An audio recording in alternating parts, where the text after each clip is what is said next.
Hi, Ben Carpenter here.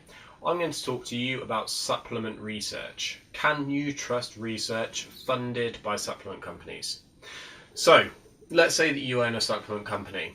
You find research on a new ingredient. You think this ingredient has promise, but the research available is preliminary. I.e., let's say it's in rats or it's in vitro, i.e. in a petri dish. You play around with the ingredient and you think that this ingredient has promise for weight loss or whatever.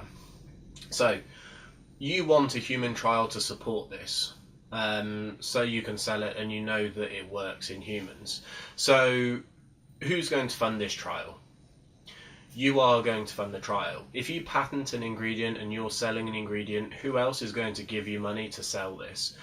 Of course, you are going to be the one paying for your trial.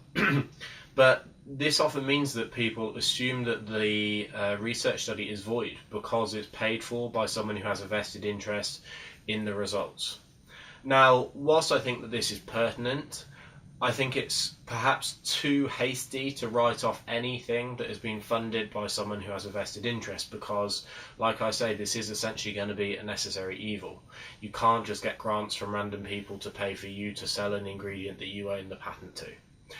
So, now, I could discuss research that has some very questionable claims, but that would put me in a risky position.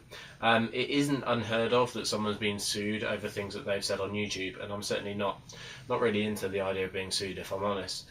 So what I'm going to do is use two very specific examples.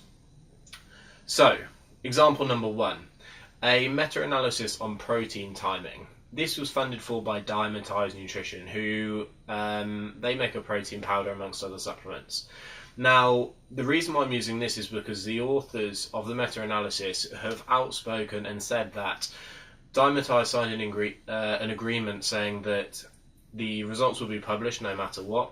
They had no hand in the trial design, no hand in the results, no hand in anything. Whatever the results were, they would be published. Now, the results placed emphasis on total protein intake over the course of the day rather than protein timing. If I owned Randomized or a supplement company, I would want the emphasis to be on protein taken post-workout or something like that, because that's often where consumers will buy these products to take post-workout.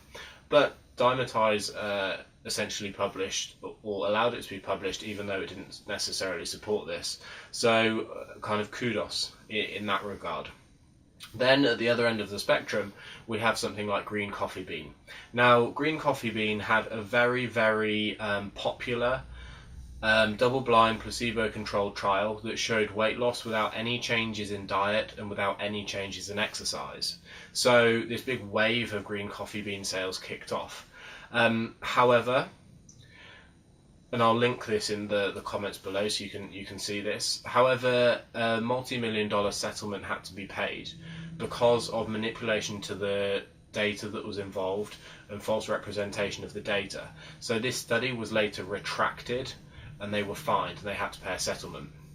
So what we have are two trials, both admittedly slightly different in design, but that's just so I've got something to give you an example of each.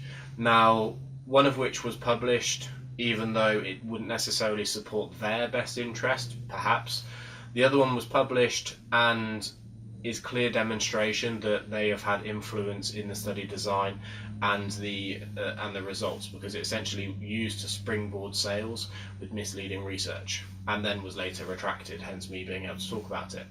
So, just because something is funded for by a supplement company or someone with a vested interest in a supplement company does not mean automatically that the research is irrelevant and it's void. But it is pertinent and you should use it. You should perhaps have just an air of caution about that when interpreting the research.